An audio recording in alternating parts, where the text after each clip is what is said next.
Hi, this is Joe Rabel. Wanted to get back and talk about the S&P 500 chart. Also going to go through some individual stocks. One of the things I've done, and I've spent a lot of time on talking about two different time frames and getting improving timing, lowering risk in trades. And in this video, I want to spend a little bit more time about talking about stock selection. But one of the things that's taking place in the S&P right now, actually, before I get into that, let's make sure you guys hit the subscribe button. If you want to see more videos like this, please hop on. Make sure you hit the bell so that you get notifications as well. So I've got a S&P chart on the left. I've got a monthly on the right. I've got a weekly. We've rallied up to the 50% retracement as we talked about. In the last video, I spent time talking about how the trends. We've got, different trends in place. The monthly is kind of neutral, weekly negative, daily is positive. But one of the things that I think is really, it's a critical factor that needs to take place before we're going to see this market get to go into the downside. And so I'm going to talk about that in a minute. But but first thing I want to point out is we've got a pretty strong move to the downside, and then we've gotten a big reflex to the upside. The MACD lines are not all that bullish on a monthly chart. I mean, the MACD is below its signal, and we have a little bit of divergence in place, which would tell me that, there's pretty good resistance overhead. If I go to a weekly chart, we're basically forming one of the patterns from my book is a bearish pinch play, where you crossed to the downside, the zero line, and then the MACD is rallying, but it's staying below its signal line. And we've made one higher low, two higher lows, three higher lows on the weekly chart. Now, there is some separation between price and the 18. So you still have the potential to maybe work a little bit higher before this wants to get going to the downside. But then if we look at what's taken place on the daily chart, we've rallied up, and because it's lingered at this 50% retracement for a while, the MACD has actually worked its way up to zero.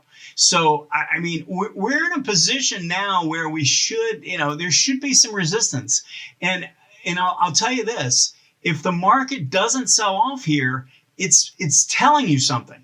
Technicals work when technical analysis can be very, very useful when it doesn't work.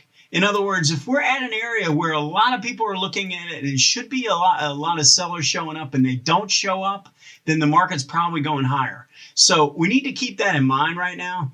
I'm going to pull up the hourly chart. I just want to show you what I think is missing.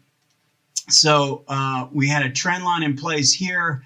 I mentioned the last time, and we're trying to turn this trend around. I mean, we had a trend line in place here, and it didn't really, it went to a new high. So I would have adjusted this trend line to here. And now we're trying to do the same thing, but we're not getting any real definitive selling. I mean, it's trying to develop into a 1, 2, 3 change in trend, but we're so close to the main trend line. I don't really know if it's worth it anymore. I almost want to wait for this main key trend line to be broken. But there's another factor that I think is even more important, is if you look at what's going on in the ADX, and I know I kind of said last time the ADX has a little less relevance right now, but that's on the higher time frames. On the lower time frames, like a 60-minute or lower, I still think you can get a lot of use out of the ADX line and its DIs. And one of the things I wanted to point out is right now we don't have. So the green line shows the strength of the buyers, the red line shows the strength of the sellers, and the blue line is really kind of the difference between the two. So if you notice, we had a pretty strong move in green, and green has been above, red tried to poke through, but it really hasn't been able to, red just hasn't been able to take over. This 25 line is a very key line. If red can get back above 25 with a strong move and then maybe hold on a pullback, then I think we're really getting a sign that we're getting a shift where sellers are taking control again. Let's go back and look at the peak. When the market turned down, look at how strong, I'm going to expand this out so you can see a little bit better. Look at how strong the DI line was at this point here. That is power. You had a move that broke the DI, the red DI. That's the strength of the sellers, got up over 40. And then when it pulled back, it held well above 25. I mean, that's the kind of selling you want to be seeing if you want to get short.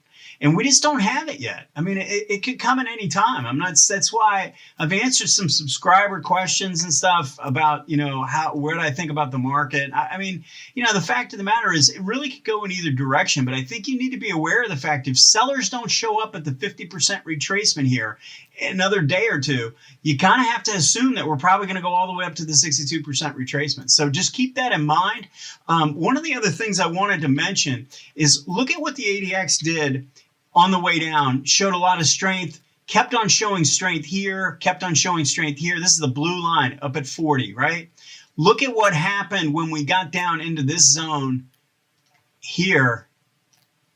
ADX started to really weaken. The blue line couldn't get above the 25 level for the first time in the decline. That was telling us that the sellers are getting exhausted, and that you ought to be on the lookout for a reversal in the trend.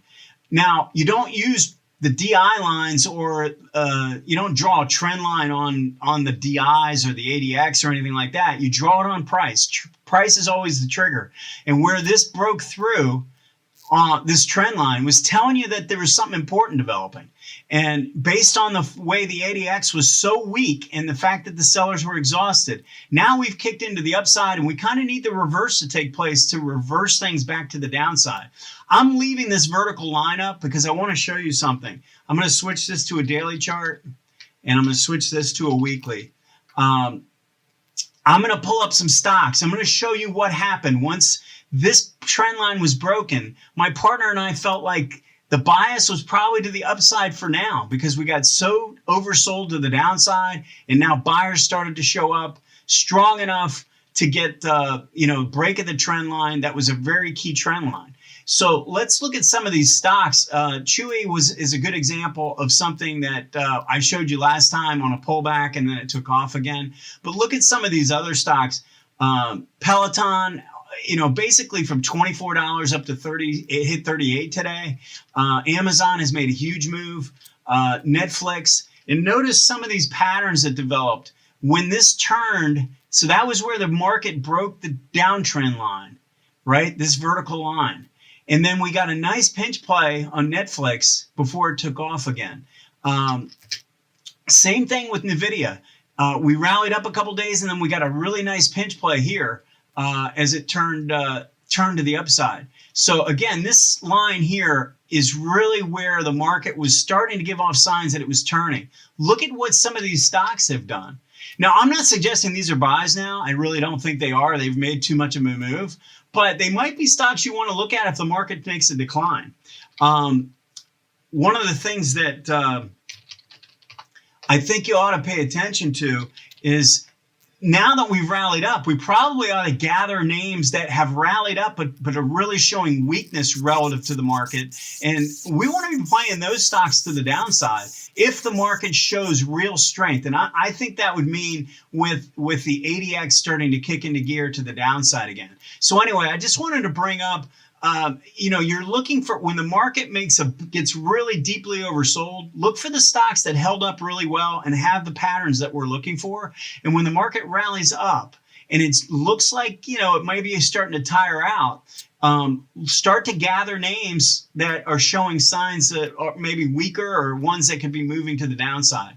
If you want to talk about any individual stocks, please feel free to post them in the comment area, and I'm happy to go through. I'll go through a monthly, weekly, daily, hourly. You don't need to go through you don't have to tell me whether you want to buy it or sell it. I'll just go through and give you an unbiased opinion in either direction. All right, so make sure you hit the like button, and we'll talk to you soon.